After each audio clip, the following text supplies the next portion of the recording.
Então, boa noite a todos e a cada um dos nossos ouvintes. Espero que esteja a ouvir com uma excelente qualidade o programa número 260 deste Ser Igreja, que, como habitualmente, está no ar à sexta-feira, neste horário, por volta das 11 da noite até à meia-noite, para lhe fazer companhia, ajudando a tomar conhecimento do que se vai fazendo pela Igreja que está em Braga, mas também da Igreja Universal, dando notícias, ouvindo alguém que, pelas suas qualidades, pelo seu saber e oportunidade de temas, é nosso convidado. E também, a parte final, sempre uma reflexão sobre as leituras do domingo seguinte, depois da manhã. Estamos aqui hoje, dia de Santo António, um dos grandes santos populares, com São João e São Pedro. É feriado municipal em muitos municípios, Lisboa, Vila Verde, Famalicão, por exemplo, que me estou a lembrar assim rapidamente. É uma figura incontornável da história da Idade Média, não só de Portugal, mas também da Europa. O nosso convidado de hoje é o professor José Carlos Miranda, nosso conhecido, que já várias vezes nos temos encontrado aqui para conversar um bocadinho sobre algum aspecto, algum dado interessante ou importante da vida da Igreja. Porém, antes de o ouvirmos, convido todos os nossos ouvintes a deliciarem-se com um pequeno trecho do hino de vésperas do ofício de Santo António, que está presente no breviário bracarense, breviário que segue o rito bracarense, e é uma transcrição de um homem notável da música, o cônego José Augusto Alegria. Portanto, vamos ouvir e depois vamos falar um bocadinho sobre Santo António. Depois destes minutos, destes segundos esplendorosos com o hino de vésperas para o ofício de Santo António, um homem, como disse há bocadinho, incontornável, o Sr. Dr. José Carlos Miranda, boa noite.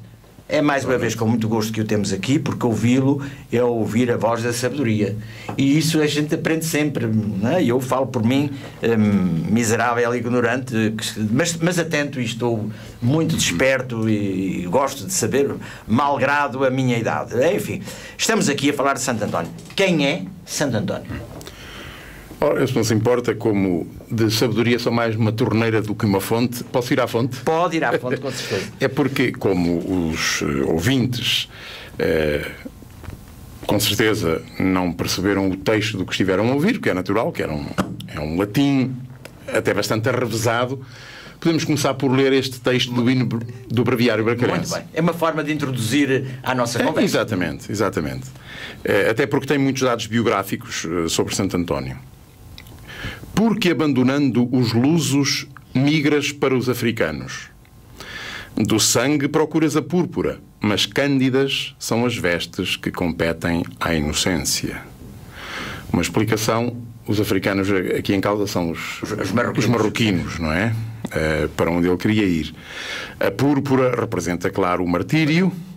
Cândidas são as vestes, representa talvez a túnica de cônigo regrante de Santo Agostinho. Que sou o primeiro, não é? E, de qualquer modo, a cor do confessor, porque ele acabou por ser santo como confessor e não como mártir. Alhures te levam desencadeados os ventos. Abençoarás os italianos. Fruirão estrangeiros o teu túmulo e darão o nome ao que não é seu. Muito bem, acho que muito importante. É um desabafo mas muito bem, do compositor português, que estávamos na altura da Restauração, e Santo António teve um papel muito importante, a devoção de Santo António, na Guerra da Restauração. Aliás, fez carreira no exército português, e essa carreira chegou até ao século XX no exército brasileiro. Houve um general que o nomeou general e passou à reserva, na República. Com uma certa ironia, mas na ironia diz-se a verdade. E então, como já era, entretanto, universalmente conhecido como Santo António de Pádua, temos aqui este lamento. Eles darão um nome ao que não é seu, porque é nosso, não é? E exclama depois: não seja que, dado a esses bem-aventurados, anteponhas o sepulcro à pátria. A terra que te viu nascer, a experimente primeiro os teus milagres. De olhar benigno, pois, ambos os povos proteges. A ambos por igual abraças, igual te mostras no favor de todos. Eu acho que isto é o resumo da vida de Santo António. É um resumo da vida de Santo António. E da ligação que os portugueses sempre tiveram a esta figura incontornável da nossa história. Curiosamente, Ele é todo português porque foi todo formado em Portugal, mesmo a grande figura do luminário intelectual da época. É prova de que nós, mesmo antes da universidade inicialmente formada por Dom Dinis, estávamos à altura de todos os povos europeus na reunião do saber clássico e na gênese da nova cultura ocidental, que era a cristandade medieval. O Santo António foi formado numa escola catedralícia, primeiro em Lisboa, no Mosteiro de São Vicente de Fora, dos cônegos regrantes de Santo Agostinho, depois no Mosteiro de Santa Cruz de Coimbra, que era o embrião, provavelmente, da futura universidade. Ele foi, assim que foi ordenado sacerdote, em 1220, partiu, e, portanto, os 10 anos que fizeram dele a figura universal foram 10 anos em que fez render o que aprendeu cá, mas a formação foi toda feita cá, não teve. Nós temos, às vezes, ou frequentemente, a ideia do Santo António um pouco brejeira e pouco soft, como agora se diz. Isto é, um santo casamenteiro, o santo dos cravos, das festas populares, das marchas, mas ele é muitíssimo mais do que isso. Ele é uma figura de intelectual de primeira. Como é que ele... o Soutor já há bocadinho referiu que ele deve essa formação, essencialmente, à ciência que bebeu, quer em Lisboa, quer posteriormente em Coimbra. Onde é que Santo António emerge como verdadeiramente um luzeiro brilhante da Idade Média? Foi precisamente, em parte, porque foi para o centro. E foi com aquele sentimento de humildade de quem vai da periferia, que às vezes é um sentimento injustificado, mas até é proverbial na biografia de Santo António, quando ele chegou por vicissitudes do clima. Portanto, ele queria ir para... Não sei se é interessante, se é interesse reconstituir, em traços muito breves, reconstituir o perfil, não é? Ao fim de 3 anos no Mosteiro de Santa Cruz de Coimbra, chegam a Santa Cruz os restos mortais dos primeiros mártires franciscanos em Marrocos, que tinham entrado na Moirama, digamos, através de Portugal, enviados por São Francisco de Assis. Foram recebidos por Dona Urraca, que era a rainha, em Coimbra. A rainha deu-lhes credenciais. Eles, com essas credenciais, foram ter com o infante Dom Pedro II, que era irmão do nosso rei, que estava em Sevilha, em terras de Moirama. Era irmão, mas dava-se mal. E, portanto, estava lá também, de algum modo, num exílio. E era este infante que os levou para Marrocos, este infante Dom Pedro II. Porque ia lá, aliado ao Miramolim de Marrocos, fazer guerra aos vizinhos. Estes franciscanos estiveram lá muito pouco tempo, escaparam em Sevilha por um triz por influências do príncipe, do filho do sultão, que simpatizou com eles, que deviam ser figuras... eles eram tomados por bêbados e por loucos, punham-se a pregar onde calhasse, sem que ninguém entendesse a língua, imagine. Escaparam por um fio e conseguiram chegar a Marrocos e conseguiram chegar à presença do sultão e conseguiram pregar ao sultão. Foram advertidos várias vezes. O nosso infante Dom Afonso moveu todas as influências, Dom Pedro. Mas eles teimosos fugiram-lhe e acabaram por ir ao encontro a um martírio cruentíssimo. E o nosso infante, o melhor que pôde fazer foi reunir todas as influências que tinha em Marrocos para conseguir resgatar os corpos. E trouxe-os para Coimbra. Em Coimbra estava o jovem cônego regrande, teria os seus 20 anos, e a impressão que lhe causaram as manifestações populares de aclamação àqueles mártires é que o fez desejar ser franciscano. Um bocadinho à socapa lá obteve autorização do prior do mosteiro, Santa Cruz, e foi para Santo António dos Olivais, onde estavam os primeiros franciscanos portugueses. Ele, de qualquer modo, foi para lá com a condição de que o enviassem para Marrocos, porque ele queria ir render a guarda. A mística, desde sempre, do cristianismo, do sangue de mártir, semente de cristãos, não é? E assim foi, mandaram-no, mas assim que ele chegou à missão, adoeceu e passou o inverno todo de cama, de modo que o mandaram outra vez para trás. Só que o barco, levado pelos ventos, foi aportar à Sicília numa tempestade. E na Sicília já havia franciscanos e, por coincidência, o São Francisco de Assis tinha-os convocado a um capítulo geral. E lá foi o Santo António. Quando chegou à beira de São Francisco de Assis, ficou embasbacado, tão extasiado, que ganhou fama de imbecil. Porque ficou de boca aberta com um encanto místico. E ganhou fama, não deram por ela, quer dizer, por aquele poço de erudição, isto para chegar finalmente à sua pergunta, não é? Quando é que este homem se tornou grande? Bem, aqui ninguém deu por nada. Na Sicília, ninguém deu por nada. Chegou à frente de São Francisco de Assis, teve ali um tempo de mudez tal que não só ninguém deu por nada, como se fez notar pensavam que era um minus habens. Acabou o eclipse. Sim, mas depois houve um momento em que o prior, um ministro que o conhecia bem, em Forli, numa ordenação de franciscanos e dominicanos, faltou-lhes o pregador. E não se sabe, se por ironia, se por um conhecimento melhor, apontaram-no. E ele humildemente saltou para o púlpito e foi, de repente, foi uma espécie, acabou o eclipse. Aí, de facto, foi um fascínio. Temos que pensar isto. Ele pregaria num latim acessível a todos, o latim era a língua rude, nada erudito, que tinha que ser acessível às sumidades, aos bispos e aos intelectuais, aos dominicanos, que eram teólogos, e ao povo que o ouvia, porque falava para as massas, tinha que ser acessível a ambos. E conseguiu impressionar as autoridades com a erudição e o talento, não só a erudição, mas o talento de pregador. E aí foi feito pregador, e ele teve muita influência no caminho que depois foi tomado pela espiritualidade franciscana, que inicialmente nasceu um pouco avessa à teologia, à racionalidade, muito centrada na mística, na emoção. Sim. E ele foi nomeado, foi o primeiro teólogo da ordem e ensinou em Bolonha. Ele depois teve um papel importante na luta contra uma heresia, os albigenses. Pois, nós estávamos, nesta altura, portanto, todo o fim do século anterior, daqueles anos 180, 190, tinham sido os últimos instrutores do Languedoc, daquela zona, da região da França meridional, e tudo isso misturado com uma heresia que colhia motivação autêntica no abastardamento, digamos, da hierarquia eclesiástica, mas que ia beber a heresias antiquíssimas que, no fundo, consistiam em rejeitar a encarnação de Cristo, a encarnação do Verbo. Eram os cátaros puros, que depois tomavam diversos nomes consoante as terras em que estavam.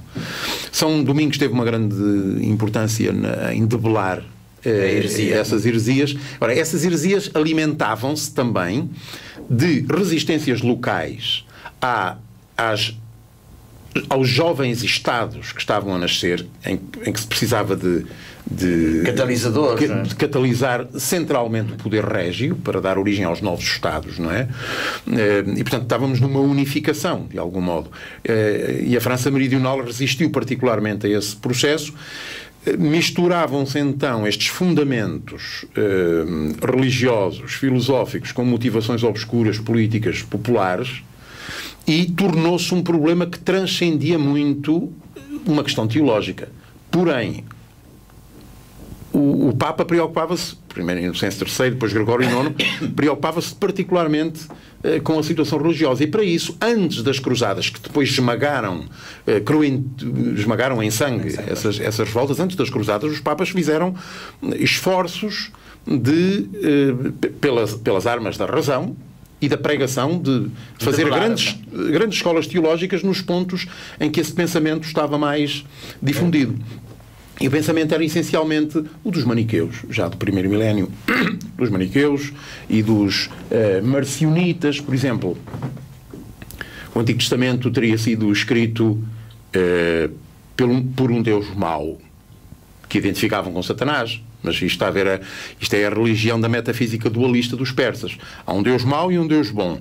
O Deus mau é o do Antigo Testamento, culpado de ter criado a carne, culpado de ter criado este mundo. Daí o ódio que eles tinham em relação ao casamento. Exatamente. Que significava um ascetismo radical por parte dos mais puros, que kataroi em grego significa puros, dos que tinham uma espécie de batismo que chamavam consolamento, Mas resultava depois numa imoralidade total nas massas que eles consideravam perdidas.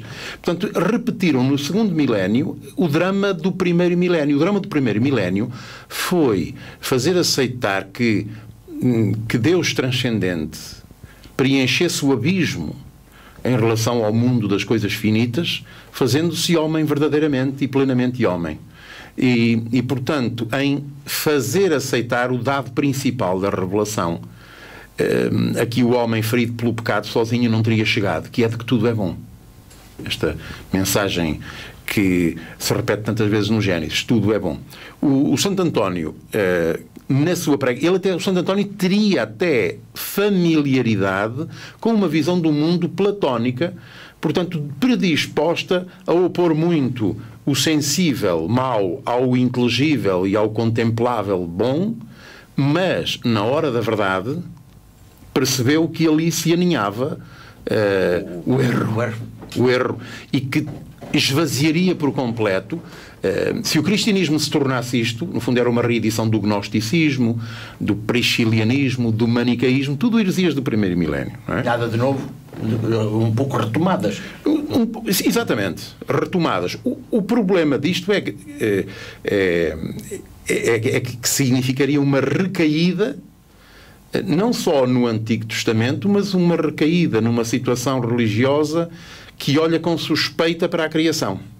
Que isso é incompatível com o cristianismo. O cristianismo sempre teve uma vida monástica de renúncia às coisas múltiplas e sensíveis. Mas não porque elas sejam más, mas porque nós temos dificuldade em hierarquizá-las, porque não estamos como Deus nos criou, não é? Por causa do pecado original. Do que acabou de dizer, esta ideia de um Santo António, enfim, bonacheirão, casamenteiro, de raiz muito popular, ternurenta até, enfim, cai um pouco por terra, porque de facto ele é uma esteia, é um esteio vigoroso no campo da teologia e da doutrina, da sã doutrina de todos os tempos, não é um santo só medieval. Ele, por acaso, vive nessa época da história, mas continua a ter a atualidade hoje. Aliás, o Papa Pio XII orgulho o título de doutor da Igreja. Não foi nessa veste, não foi nessa personagem que ele ficou na devoção popular, mas ela não é incompatível, até porque o Santo António tem muito curioso, ele poderia ser um franciscano, mas também poderia ser perfeitamente dominicano. Ele faz a síntese muito interessante entre os dois filões, as duas vivências, porque, repare, é de facto um místico emotivo, é representado com o menino Jesus da sua visão, sim, sim. E portanto uma asceta que desaparece, mas depois é alguém que entra na cidade, que se imiscui perfeitamente na situação política e social. Era um homem do seu tempo. Era um homem do seu tempo e que fala às massas, não fala só aos teólogos, fala também fala ao povo. Os milagres, porque ficou conhecido, evidentemente são mais eloquentes ao povo. Eu acredito que acredito sinceramente, mesmo do ponto de vista histórico, seria difícil negá-lo. A velocidade com que a devoção popular se tornou oficial só é explicada se já houvesse anteriormente, em vida, como houve para o Padre Pio, por exemplo, um consenso baseado em eventos extraordinários. Foi fulminante, de facto. Sim. Ele rapidamente atinge. Esses eventos extraordinários toda, não é? não se podem negar. Nós não compreendemos o mundo todo e que há coisas extraordinárias, esses fenómenos de bilocação, curas extraordinárias. O que é certo é que o povo teve dele uma percepção de taumaturgo. E essa percepção de taumaturgo é que o tornou santo. Ele, como bom católico que era, não desdenharia a personagem que dele fizeram, que tem de facto muito pouco a ver com ele. E não a desdenharia porque essa personagem que o povo fez dele é um instrumento de evangelização. Sem dúvida. É a religião popular. E que tem o seu mérito. E este Papa tem sublinhado a importância de respeitar o quanto há de teológico em manifestações que às vezes os grandes intelectuais têm dificuldade em absorver. Nós temos que terminar o nosso programa, mas eu não queria deixar de perder a oportunidade de assinalar algo de extremamente curioso. É que hoje, dia 13 de junho, nasceu em 1926 um dos vultos grandes do cristianismo da Europa do século XX, que foi o professor Lejano, que tem muito a ver com a bioética. Acha que é uma referência, e muito rapidamente, porque não é pena ter que ser rapidamente, porque isso dava uma conversa muito interessante, porque é um assunto intimamente relacionado com aquilo que eu estava a dizer. Se o Santo António se tornou notável em libertar a Igreja dessas tentações de recaída nas heresias do primeiro milénio, que eram as heresias do desprezo da carne e da suspeita da encarnação, então a mensagem no campo da bioética é notável. Porque, repare, se nós concebemos a criação deste mundo e das coisas múltiplas e finitas como algo de mau, se o desvalorizamos face a um eu racional, que esse sim é bom, então tendemos a considerar a vida corporal como um objeto, uma coisa, e não uma pessoa. E se o embrião for coisa, está perdido. Se o embrião for pessoa, logo o direito a protege. É o grande debate da atualidade. É o grande debate da atualidade, no fundo. Continua a ser sempre esse o debate. Portanto, em 1926 nascia Jérôme Lejeune, hoje, dia 13 de junho, um homem que marcou também o seu tempo, espero que continue a marcar. Repare, se o quadro fosse menos dualista neste sentido, se o quadro em que vivemos fosse menos dualista, a descoberta do professor Jérôme Lejeune do cromossoma 21, o terceiro, exatamente, a descoberta teria sido convertida em meio de cura e não em meio de assassínio de massa, como foi o caso. Aliás, era o grande objetivo do Lejeune. Não era matar, mas descobrir como é que poderia eliminar o efeito negativo do cromossoma suplementar no par 21. Pois, a heresia está aí e as vítimas também estão aí. Muito obrigado, foi com muito gosto. Nós vamos ouvir mais um bocadinho deste hino de vésperas do ofício de Santo António, do rito bracarense, nos estivéssemos nós em Braga, e com a urgência de recuperar este grande património da Igreja Diocesana que está em Braga.